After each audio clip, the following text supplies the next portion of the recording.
అందరికీ నమస్కారం. అయ్యప్ప స్వామి కేవలం దేవుడు మాత్రమే కాదు, ఆయన ఒక జీవన విధానం. ఈ వీడియోలో ఇప్పటి వరకు చాలామందికి తెలియని అయ్యప్ప స్వామి నిజమైన సత్యాలు తెలుసుకుందాం. స్వామియే శరణమయ్యప్ప. అయ్యప్ప తత్వం. అయ్యప్ప స్వామి పొడవైన ఉపదేశాలు ఇవ్వలేదు, కానీ ఒక జీవితం మార్చే తత్వం ఇచ్చాడు. ఆ తత్వాన్ని ఒక్కో వ్యాఖ్యంగా ఇప్పుడు తెలుసుకుందాం. స్వామియే శరణమయ్యప్ప. నిన్ను నీవే జయిస్తే దేవుడు నిన్ను వెతుక్కుంటూ వస్తాడు. కోరికలు జయించు, అహంకారం వదిలేయి, నియమంలో జీవించు. అయ్యప్ప దగ్గర నీ విజయం మొదలవుతుంది. దేవుడు బయట కాదు, నియమంలో ఉన్న మనసులో ఉంటాడు. నువ్వు నియమం తప్పితే భక్తి శూన్యమవుతుంది.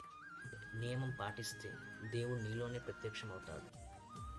అయ్యప్ప భక్తి అంటే అడగడం కాదు, మారిపోవడం.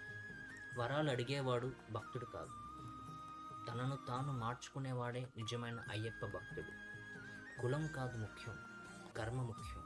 శబరిమలలో నీ పేరు పని చేయదు, నీ హోదా పని చేయదు, నీ వినమ్రత మాత్రమే పని చేస్తుంది.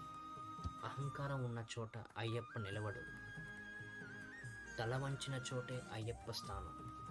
నువ్వు తగ్గితేనే దేవుడు పెరుగుతాడు. 41 రోజుల వ్రతం కాదు, 41 రోజులు నువ్వు మారాలి. మాల ధరించడం కాదు, మార్పు రావడమే ముఖ్యం. అదే అయ్యప్ప తత్వం. నిన్ను నీవే జయించగలిగితే అయ్యప్ప నీ హృదయంలోనే సింహాసనం వేసుకొని ఉంటాడు. స్వామియే శరణమయ్యప్ప. ఇలాంటి మరెన్నో వీడియోస్ కోసం మా ఛానల్ని లైక్ అండ్ సబ్స్క్రైబ్ చేయండి.